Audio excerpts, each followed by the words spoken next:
Halo anak-anak, selamat pagi. Hari ini adalah pertemuan pertama kita pada mata pelajaran prakarya. Secara umum, prakarya kita akan belajar mengenai kerajinan dan pengolahan. Di pertemuan pertama ini, kita akan melihat kompetensi dasar yang harus kita capai dan nanti kita akan mulai sedikit belajar tentang materi bab 1. Selain itu, Ibu nanti juga akan menjelaskan tata tertib dan aturan yang harus dilaksanakan bersama-sama. Pertama, mari kita lihat kompetensi dasar yang harus kita capai untuk materi kerajinan. Kita lihat kompetensi 3.1-nya, memahami pengetahuan tentang jenis, sifat, karakter, dan teknik pengolahan serat dan tekstil. Kemudian KD 4.1-nya, memilih jenis bahan dan teknik pengolahan serat dan tekstil yang sesuai dengan potensi daerah setempat. Kemudian, kita lihat kompetensi dasar untuk yang materi pengolahan. 3.1-nya, memahami rancangan pembuatan, penyajian, dan pengemasan bahan pangan buah menjadi makanan dan minuman segar yang ada di wilayah setempat. KD 4.1-nya, mengolah bahan pangan buah segar menjadi makanan dan minuman sesuai pengetahuan rancangan dan bahan yang ada di wilayah setempat. Jadi nanti kalau sudah belajar materi pengolahan, kalian akan Ibu minta untuk praktik memasak makanan atau minuman yang bahan dasarnya dari buah segar. Kemudian, selanjutnya adalah buku yang akan kita gunakan untuk belajar. Buku utama kita adalah buku dari Kementerian Pendidikan dan Kebudayaan Republik Indonesia. Beberapa hari yang lalu, wali kelas sudah membagikan link untuk mendownload buku ini. Jadi, bagi yang belum mendownload, silahkan nanti segera mendownload ya, agar kita belajarnya bisa lancar. Selanjutnya, ada tata tertib yang harus kita patuhi bersama. Pertama, bersikap ramah dan sopan. Walaupun kita tidak bertemu secara langsung, tetapi kita harus tetap bersikap ramah dan sopan, baik berkomunikasi pada saat virtual menggunakan Zoom, atau pada saat kita chattingan di WA, atau di classroom. Begitu ya. Kemudian yang kedua, disiplin mengikuti PJJ, pembelajaran jarak jauh. Jadi kalau ada jadwal prakarya, kalian harus mengikuti, kecuali ada alasan tertentu yang membuat kalian tidak bisa mengikutinya. Kemudian yang ketiga, budayakan membaca informasi dengan sangat teliti. Ini wajib sekali. Biasakan membaca informasi dengan teliti, dibaca baik-baik, hati-hati, dipahami dulu. Kalau sudah dibaca, sudah dipahami, ternyata ada yang perlu ditanyakan, barulah bertanya kepada ibu, gitu ya. Jadi jangan belum membaca sudah tanya, ini gimana bu, ini gimana bu, jangan. Selanjutnya, mengumpulkan tugas tepat waktu. Ini juga penting. Setiap anak wajib mengumpulkan tugas tepat waktu. Tidak boleh dibiasakan menunda-nunda tugas. Nanti kalian sendiri yang akan kesusahan. Kemudian, akan ada tambahan nilai dan juga akan ada pengurangan nilai. Ini, kalian akan mendapatkan poin tambahan apabila yang pertama kalian mengumpulkan tugas tepat waktu, kemudian aktif dalam kegiatan diskusi. Nah, tetapi kalian juga akan mendapatkan pengurangan nilai apabila pertama, kalian mengumpulkan tugas tidak tepat waktu. 1 hari telat akan Ibu kurangin 2 poin. Paham ya? Kemudian, kalau ada yang berbuat fatal, tidak bisa ditoleransi, itu akan menjadi catatan Ibu. Selanjutnya, langkah pembelajaran jarak jauh mata pelajaran prakarya. Pertama, Jika ada jadwal, kalian wajib cek forum di Classroom. Dicek di sana ada informasi apa dari ibu. Kemudian yang kedua, wajib cek tugas kelas. Dicek apakah hari ini ada tugas yang harus diselesaikan, tugasnya apa, dilihat batas waktunya kapan. Kemudian, wajib cek grup prakarya, karena di grup itu ibu juga akan memberikan info-info penting. Ibu akan meng-share nilai, siapa yang tugasnya belum lengkap, apa yang harus dilakukan. Ibu juga akan meng-share di sana, agar lebih mudah. Kemudian, baca semuanya dengan sangat teliti dulu. Setelah itu, kerjakan dan kumpulkan tugas tepat pada waktunya. Selanjutnya, ini juga penting, jika upload tugas, kertas bagian atas wajib diberi nama, kelas, dan nomor absen.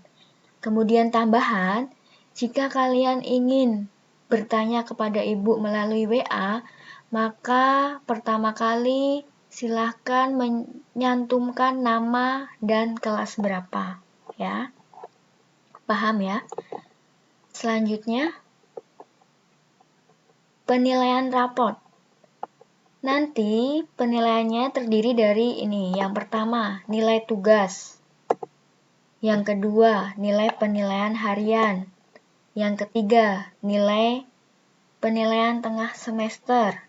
Yang keempat, nilai penilaian akhir semester.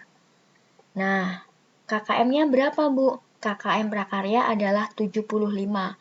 Jadi diusahakan tugasnya dimaksimalkan agar nilainya mendapatkan yang bagus, yang optimal gitu ya. Tidak hanya tugas, semua baik PH, PTS, PAS, usahakan semua di atas KKM.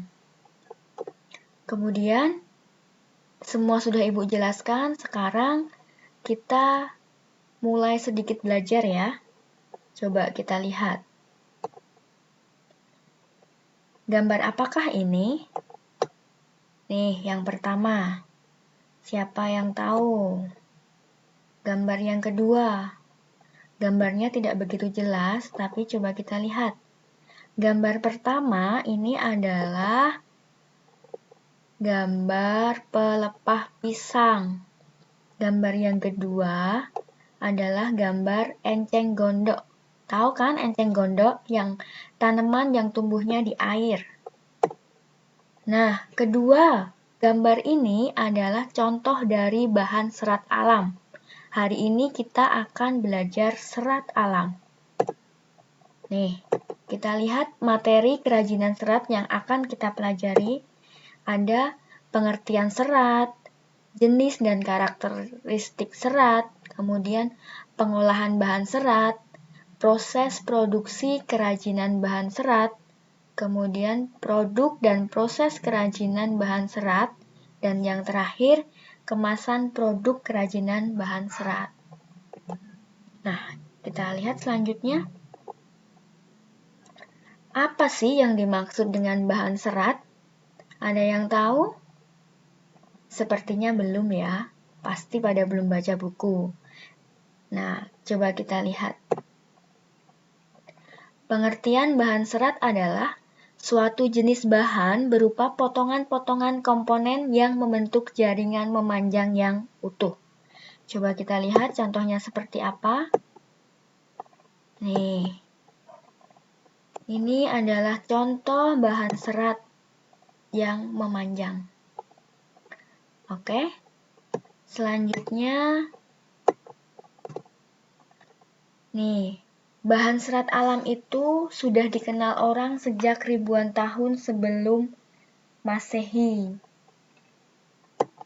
Beberapa bukti sejarah itu mencatat bahwa bahan serat alam sudah dipergunakan sejak tahun 2640 sebelum Masehi.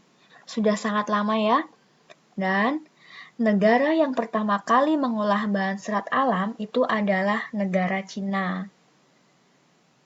Cina sangat tertarik dengan serat sutra yang dihasilkan dari ulat karena bahan ini akan diolah menjadi benang untuk kebutuhan produk tekstil. Kita akan belajar kerajinan tekstil setelah kerajinan serat selesai. Selanjutnya, jenis bahan serat alam. Nah, bahan serat alam ini ada beberapa jenis.